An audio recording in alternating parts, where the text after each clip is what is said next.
धार्मिक स्वातंत्र्याच्या संबंधित right to freedom of religion या शीर्षकाखाली कॅप्शन खाली घटनेची कलम 25, 26, 27 आणि 28 येतात किंवा इतर धर्मनिरपेक्ष कृती ज्या धार्मिक संस्था किंवा धार्मिक संघटनांच्या असू शकतात ज्या धर्माशी संबंधित नाही त्याच्यावरती बंधनं आणण्याचा कायदा किंवा अशा प्रकारची कृती सरकार करू शकतं.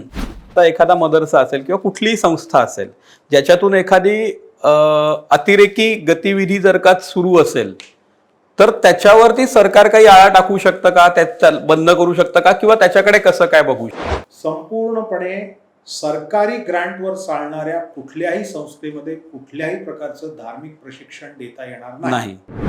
साधारण 1.5-2 महिन्यांपूर्वी कळव्यातील एका मदरशातून काही मुलं ही पळून जात होती आणि त्यांना रेल्वे पोलिसांनी पकडलं. ज्यावेळी त्यांना पकडलं तेव्हा त्यांनी असं सांगितलं की त्या मदरशामध्ये आम्हाला मारहाण होत होती, तसंच आमच्या खाण्यापिण्याची व्यवस्था नीट बघितली जात नव्हती, त्याची हाल होत होते आमचे, त्यामुळे आम्ही इथून पळून जातोय. नुकताच योगी आदित्यनाथ यांच्या नेतृत्वाखालील भाजप सरकारने यूपीमध्ये एक निर्णय घेतलाय, तो म्हणजे हे जे काही सगळे मदरसे आहेत यांचं ऑडिट करायचंय आणि त्यामधून त्यांची संख्या, किती विद्यार्थी त्या मदरशामध्ये जात आहेत, त्यांना कशा पद्धतीचं खाणं पिणं मिळतंय, या सगळ्याचं ऑडिट होणार आहे. दुसरीकडे MIMचे असदुद्दीन ओवैसी यांनी त्याच्यावरती आक्षेप घेतला आणि त्यांचं असं म्हणणं आहे की हा एक मिनी NRCचा प्रकार आहे, अशी त्यांनी त्याच्यावरती सगळ्यावर टीका केली आहे. या सगळ्या मुद्द्यावरती आज आपण या चर्चेतून जाणून घेणार आहोत. आमच्या स्टुडिओमध्ये ॲडव्होकेट किशोर जावळे, ज्येष्ठ विधिज्ञ आणि मुंबई उच्च न्यायालयामध्ये ते गेली अनेक वर्षांपासून प्रॅक्टिस करतायत ते आहेत. त्यांच्यासोबत आपण हा सगळा विषय जो आहे तो आज जाणून घेणार आहोत. MyMTV मध्ये तुमचं सगळ्यांचं स्वागत आहे. नमस्कार सर. नमस्कार. MyMTV मध्ये तुमचं स्वागत. तर सर, सुरुवातीला मी आता मुद्दा सांगितला की NRCचा किंवा असदुद्दीन ओवैसींनी जी काही टीका केली आहे, तर सगळ्यात पहिलं म्हणजे त्यांनी जो काही आक्षेप घेतलेला आहे तो करेक्ट आहे का, आणि तसा त्यांना काही अधिकार आहे का, आणि काय होऊ शकतं म्हणजे त्याच्यातून?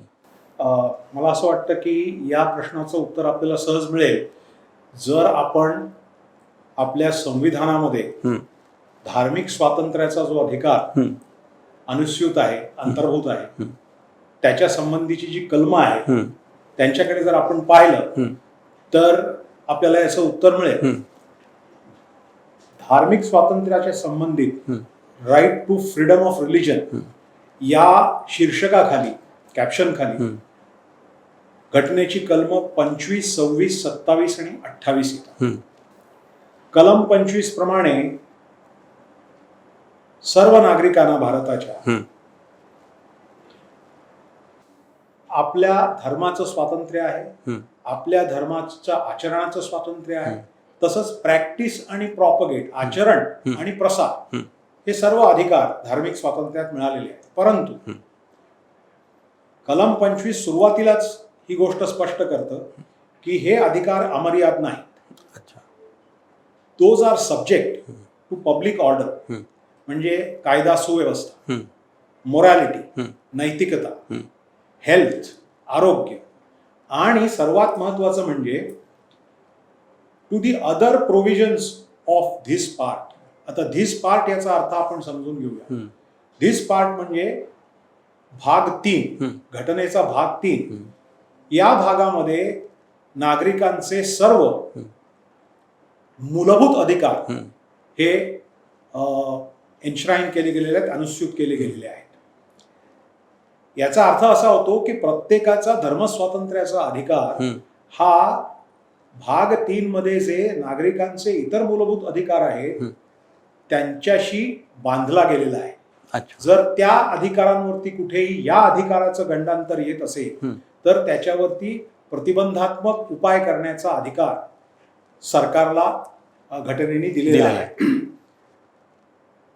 आर्टिकल 25(2)(अ) याच्यामध्ये स्पष्टपणे म्हटलंय की सरकार असे कुठलेही कायदे करू शकतं ज्यांनी कुठलेही आर्थिक, राजकीय किंवा इतर धर्मनिरपेक्ष कृती ज्या धार्मिक संस्था किंवा धार्मिक संघटनांच्या असू शकतात ज्या धर्माशी संबंधित नाही त्याच्यावरती बंधनं आणण्याचा कायदा किंवा अशा प्रकारची कृती सरकार करू शकतं. आता तुम्ही जो उदाहरण दिलं मदरशांमधलं, मदरसे हे धार्मिक इन्स्टिट्यूशन असू शकतात, परंतु त्याच्यामध्ये ज्या अनेक इतर ऍक्टिव्हिटीज चालू असतात, मदरसेच काय मंदिरं देखील, त्या अनेक ऍक्टिव्हिटीज फायनान्शियल असतात, त्याच्यामध्ये बिझनेस येतो. उदाहरणार्थ एखाद्या मोठ्या मंदिराचं, तिरुपतीच्या मंदिराचा प्रसाद आहे, हे खूप मोठं ऑपरेशन आहे, बरोबर, तर that is a commercial activity. अशा ऍक्टिव्हिटीज वरती सरकार बंधनं आणू शकते आणि ते आर्टिकल 25 प्रमाणे अलाउड आहे. तर योगी आदित्यनाथ जे करत असतील ते जोपर्यंत त्याचं ऑडिट करताय तर अशी ऍक्टिव्हिटी ही परमिसिबल आहे. हा, ओएसी असं म्हणू शकतात की याची गरज नाही. आता गरज आहे की नाही हा पुन्हा वादाचा विषय आहे, तो ज्याने त्याने ठरवायचा. सरकार आपल्या हिशोबाने तो ठरवतो, परंतु सरकारला हे करण्याचा अधिकार नाही. अशा प्रकारचा आक्षेप ते घेऊ शकत नाही, जाऊ शकत. ओके. मग ही जी काही ओरड सध्या केली जाते त्या मुद्द्यावरून की हा मिनी एनआरसीए वगैरे, तर हे सगळं चुकीचं आहे. सरकारला सगळे अधिकार, प्रॉपगंडाचा भाग आहे आणि तो राजकीय प्रचाराचा भाग असल्याकारणे चालू राहणार. बरोबर, त्याला फारसं गांभीर्याने घेण्याचं काही कारण नाहीये. तर सर आता त्यालाच जोडून, म्हणजे तुम्ही आता कलम 25 बद्दल सांगितलं, तर मगाशी तुम्ही जेव्हा उल्लेख केला तेव्हा 25, 26, 27, 28 असं तुम्ही म्हटला होतात. तर एक कलम 26 काय आहे किंवा त्याच्यात काय कुठल्या 26 प्रमाणे प्रत्येक धर्माला, प्रत्येक धर्माच्या अनुयायांना आपापल्या धर्माशी संबंधित संस्था, संघटना स्थापन करण्याचा अधिकार आहे. इथे अल्पसंख्य आणि बहुसंख्य असा भेद केलेला नाही.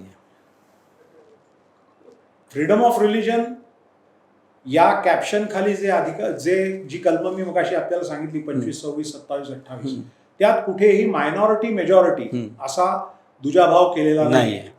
त्यामुळे प्रत्येक धर्माच्या, प्रत्येक संस्कृतीच्या अनुयायांना आपली संस्कृती आणि धर्म हे जतन करण्याचा अधिकार आहे. त्यासाठी धार्मिक संस्था वगैरे स्थापन करण्याचा अधिकार आहे.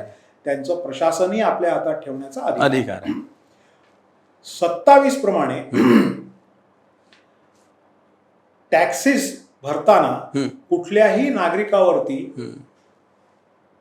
त्याच्याकडून वसूल करण्यात आलेला कर कुठल्याही एका विशिष्ट धर्माच्या प्रसारासाठी किंवा धर्माच्यासाठी वापरता येणार नाही.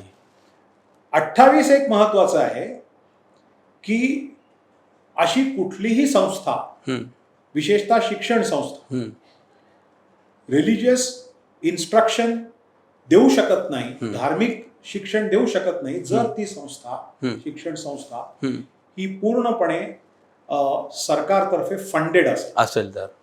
पण हा नियम अशा संस्थांना लागू होत नाही की ज्या संस्था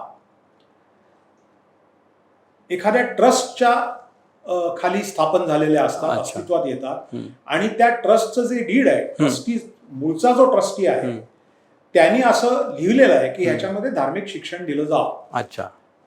आणि अशा संस्थांचं प्रशासन जर सरकारने हातात घेतलं तर सरकार तिथलं धार्मिक शिक्षण थांबवू शकत नाही. पण इथे सुद्धा हे लक्षात घेतलं पाहिजे की हा अधिकार, हे एक्झेम्पशन हिंदू, मुसलमान, ख्रिश्चन, पारशी कोणी असो, अच्छा, हे सगळ्यांना अवेलेबल आहे. इथे सुद्धा मायनॉरिटी आणि मेजॉरिटी असा फरक केलेला नाही.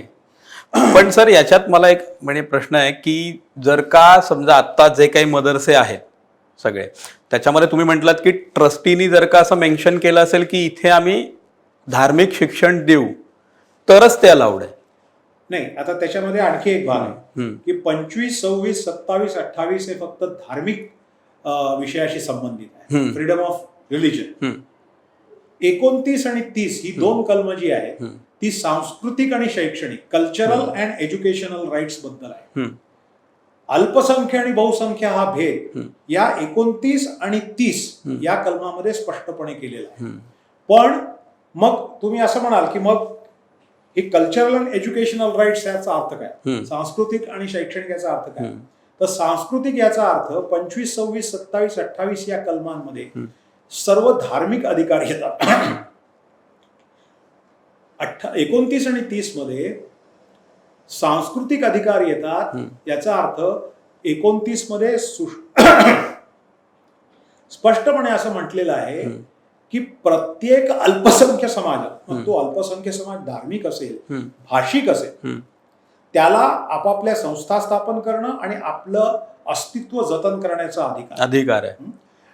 याच्यामध्ये अल्पसंख्य आणि बहुसंख्य असे शब्द जरी असले तरी ते धर्माशी संबंधित नाही. ते धार्मिक असू शकतात, ते भाषिक असू शकतात. उदाहरणार्थ महाराष्ट्रामध्ये मुस्लिम समाजातर्फे चालवणारा एखादा मदरसा हा मुसलमान मायनॉरिटीमध्ये असल्या कारणाने कल्चरल एज्युकेशनल राईट्स खाली तो येईल. पण तद्वतच समजा मुंबई तमिळ संगम सारखी संस्था असेल किंवा एखाद्या तमिळ संघटनेने किंवा व्यक्तीने तमिळ भाषेसाठी म्हणून तमिळ भाषिक शिक्षण संस्था काढली तर ती सुद्धा मायनॉरिटीमध्ये येईल महाराष्ट्रात. समजा एखाद्या मराठी माणसाने किंवा मराठी लोकांनी जर का काश्मीरमध्ये अशी एखादी संस्था सुरू केली तर तिथे तो मायनॉरिटीमध्ये जाऊ शकतो आणि येतो. Because he will be a linguistic minority, भाषिक मायनॉरिटी. मग काश्मीरमध्ये असो, पंजाबमध्ये असो, बंगालमध्ये असो, इतर कुठेही असो, मराठी माणूस हा जर अल्पसंख्य असेल, भाषिक अल्पसंख्य, तर त्याला हे राईट्स मिळू शकतात. पण याच्यातून एक गोष्ट अशी आहे की समजा आता एखादा मदरसा असेल किंवा कुठलीही संस्था असेल ज्याच्यातून एखादी अतिरेकी गतिविधी जर का सुरू असेल तर त्याच्यावरती सरकार काही आळा टाकू शकतं का, त्या बंद करू शकतं का, किंवा त्याच्याकडे कसं काय बघू शकतं गव्हर्नमेंट? पहिली गोष्ट अशी आहे की कुठली, मी सांगितलं त्याप्रमाणे आर्टिकल 25 एक गोष्ट स्पष्ट करतं की the right to freedom of religion is subject to public order, morality, health and other provisions of this part. त्याच्यापैकी आपण पब्लिक ऑर्डर घेऊ. आपण आता जो उदाहरण दिलं ते उदाहरण सरळ सरळ कायदा सुव्यवस्थेचा प्रश्न निर्माण करणार आहे. त्यामुळे सरकार, संसद असे कायदे पास करू शकतं की ज्यांनी धार्मिक स्वातंत्र्याचा संकोच होईल, परंतु आर्टिकल 25 प्रमाणे दॅट इज अलाउड. अच्छा, पण त्याच्यावर कारवाई वगैरे केली जाऊ शकते? निश्चितच केली जाऊ. आता समजा उत्तर प्रदेशामध्ये अशा काही जर का गोष्टी, जर असे काही बेकायदेशीर मदरसे किंवा त्यातून एखादी अशी ऍक्टिव्हिटी होत असेल तर त्या गव्हर्नमेंटला अधिकार आहे की त्याच्यावर कारवाई करण्याचा. त्याच्यावर कारवाई होऊ शकते. बरोबर आहे. अर्थात. बरोबर. सर, जरा कलम 28 कडे आता आपण येऊयात. कलम 28 थोडंसं सविस्तरपणे जरा सांगा. मग आपण कलम 28 ची तरतुदी पाहू. कलम 28 पहिल्या परिच्छेद, त्याचे ओरिजिनल वर्ड सांगतो तुम्हाला. No religious instruction shall be provided in any educational institution wholly maintained out of state funds. याचा अर्थ संपूर्णपणे सरकारी ग्रँटवर चालणाऱ्या कुठल्याही संस्थेमध्ये कुठल्याही प्रकारचं धार्मिक प्रशिक्षण देता येणार नाही. पण मी मगाशी तुम्हाला सांगितलं त्याप्रमाणे परिच्छेद 2 यांनी याला एक अपवाद केलेला आहे. तो अपवाद असा आहे की मुळात एखादी संस्था ही एका ट्रस्ट अन्वये स्थापन झालेली असेल आणि ते ट्रस्ट करणारा जो मूळ पुरुष होता त्यांनी जर तो ट्रस्ट, त्याचा जो कोणी धर्म असेल तो त्या धर्मासाठी म्हणून त्यांनी तो ट्रस्ट स्थापन केला असेल आणि त्याच्यातर्फे चालणारी जी शिक्षण संस्था असेल तर त्याच्यात धार्मिक शिक्षण दिलं जाऊ शकतं, जरी त्या संस्थेचं प्रशासन सरकारने आपल्या ताब्यात घेतलं तर. बरं. आणि 28 मधले हे दोनच परिच्छेद महत्वाचे आहेत. दुसरा परिच्छेद जो आहे तो कोणालाही जबरदस्तीने कुठल्याही एज्युकेशनल इन्स्टिट्यूशन मध्ये धर्माच्या आचरणाची जबरदस्ती करता येणार नाही. ज्या धर्माचा तो नाही त्या धर्म त्याच्यावर लादता येणार अशी त्यामध्ये तरतूद आहे. आता जे कलम 30 जे आहे, ज्याच्यावरून ओवेसी म्हणाले होते की आम्हाला या कलमा अंतर्गत आम्ही येतोय आणि आम्ही ऑलरेडी त्याच्यामध्ये आहोत, त्यामुळे हे काही मदरस्यांची पुन्हा जे काही स्ट्रक्चरल नाही पण ऑडिट जे काही सुरू आहे ते करण्याची गरज नाही असं त्यांचं म्हणणं आहे. ठीक आहे, तो त्यांचा मुद्दा आहे. गरज नाही जोपर्यंत ते असं म्हणत नाहीत की हे करायचा सरकारला अधिकार नाही. त्यांनाही हे माहिती आहे की सरकारला पूर्ण अधिकार आहे, घटनादत्त अधिकार आहे आणि अशा प्रकारची संकोच धार्मिक स्वातंत्र्याचा केला जाऊ शकतो on the ground of public health, morality and public order. बरोबर. पण हे कलम 30 काय आहे? मी मगाशी म्हटल्याप्रमाणे हा. कलम 30 प्रमाणे हा. प्रत्येक अल्पसंख्य समाजाला ते कुठेही देशामध्ये राहत असो त्यांना आपली भाषा आणि आपली संस्कृती जतन करण्याचा पूर्ण अधिकार आहे. बरोबर. पण ही जी मायनॉरिटी आहे अल्पसंख्या ती धार्मिक नाही, सगळी आहे, ती कल्चरल आहे. म्हणून त्याच्यात धार्मिक पण येते आणि भाषिक पण येते. बरोबर. म्हणजे मी म्हटलं त्याप्रमाणे 25, 26, 27, 28 धर्माशी संबंधित आहे एक्सक्लुझिव्हली. 29 आणि 30 कल्चरल एज्युकेशन, त्याच्यामध्ये धर्म नाही आहे, त्याच्यामध्ये अल्पसंख्या आहेत, पण त्याच्यात भाषिक अल्पसंख्या आहेत, धार्मिक अल्पसंख्या आहेत, आणखी कुठल्या प्रकारचे अल्पसंख्या आहेत. याच्यामध्ये अमेरिकेने ही जी कलम आहेत म्हणजे आपल्याकडे या पद्धतीने अल्पसंख्याक किंवा धार्मिक गोष्टींकडे बघितलं गेलं ज्याच्यावरती अधिकार दिले गेलेत, तर अमेरिकेमध्ये ह्या कलमांमध्ये कसं काय किंवा इतर कुठल्या देशांमध्ये काही असा गोंधळ झालाय का किंवा काय? ठीक आहे, पण अमेरिकेचं उदाहरण घेऊ. अमेरिकेच्या राज्यघटनेमध्ये आपण ज्याला मूलभूत अधिकार म्हणतो ते अमेरिकेच्या राज्यघटनेत मूळ नव्हते. ती पहिली घटना दुरुस्ती जी आली, फर्स्ट अमेंडमेंट म्हणतात, त्या फर्स्ट अमेंडमेंट खाली सगळ्या प्रकारचे अधिकार नागरिकांना मिळाले. त्यामुळे आजही अमेरिकन नागरिक अतिशय जेलसली माय फर्स्ट अमेंडमेंट राईट्स असं म्हणतो. जरा कुणी त्याच्या अधिकारावरती काही उल्लंघन व्हायचा शक्यता जरी त्याला दिसली तरी तो पेटून उठतो आणि तो फर्स्ट अमेंडमेंट राईट बद्दल बोलतो.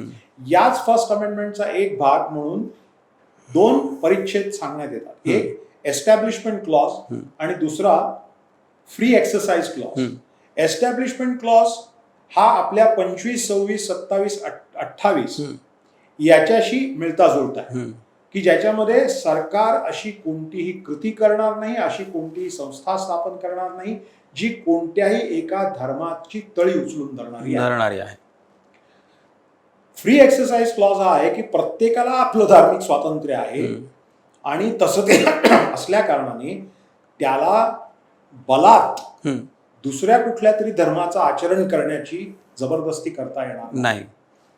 आपल्या घटना समितीने काय केलं किंवा आपल्या फाउंडिंग फादर्सनी त्यांनी हा जो अमेरिकेच्या घटनेतला एस्टॅब्लिशमेंट क्लॉज आहे तो त्यांनी 25, 26, 27, 28 मध्ये घेतला आणि तो धर्मापुरती मर्यादित ठेवला. फ्री एक्सरसाइज क्लॉज याला व्यापक संदर्भ दिला आणि तो 29 आणि 30 खाली कल्चरल आणि एज्युकेशनल राईट्स खाली आणला. अमेरिकेत दोन्ही ठिकाणी फर्स्ट एस्टॅब्लिशमेंट क्लॉज आणि फ्री एक्सरसाइज क्लॉज हे दोन्ही धर्माशी संबंधित आहे. आपल्याकडे फ्री एक्सरसाइज क्लॉज हा नुसता धर्माशी संबंधित नाहीये, कल्चरल गोष्टी आपल्याकडे चांगल्या पद्धतीने तो आणलेला आहे. निश्चितच, कारण आपल्या घटना समितीमध्ये खूप मोठे मोठे ल्युमिनरीज होते आणि त्यांनी कॅनडा, ऑस्ट्रेलिया, अमेरिका, इंग्लंड इत्यादी सगळ्या ठिकठिकाणी अगदी सोव्हिएट रशियाच्या सुद्धा घटनेचा अभ्यास केलाय, अभ्यास करून मग आपल्या घटनेचा मसुदा बनवलाय. बरोबर आहे. तर हे होतं कलम 25, 26, 28 आणि 30. याच्यावरती आज आपण सगळ्या गोष्टी समजून घेतल्या, यातले बारकावे सरांकडून आपण जाणून घेतलेत. याबद्दल तुम्हाला काही अडचण असेल किंवा तुमची काही मतं असतील तर त्या कमेंट करून आम्हाला नक्की कळवायला विसरू नका. तसेच हा व्हिडिओ आवडल्यास शेअर करायला विसरू नका आणि असेच माहितीपर आणि विश्लेषणात्मक व्हिडिओ पाहण्यासाठी आमच्या MahaMTVच्या फेसबुक पेजला लाईक करा आणि यूट्यूब चॅनलला सबस्क्राईब करा. पुन्हा भेटू एका नव्या विषयासह. धन्यवाद.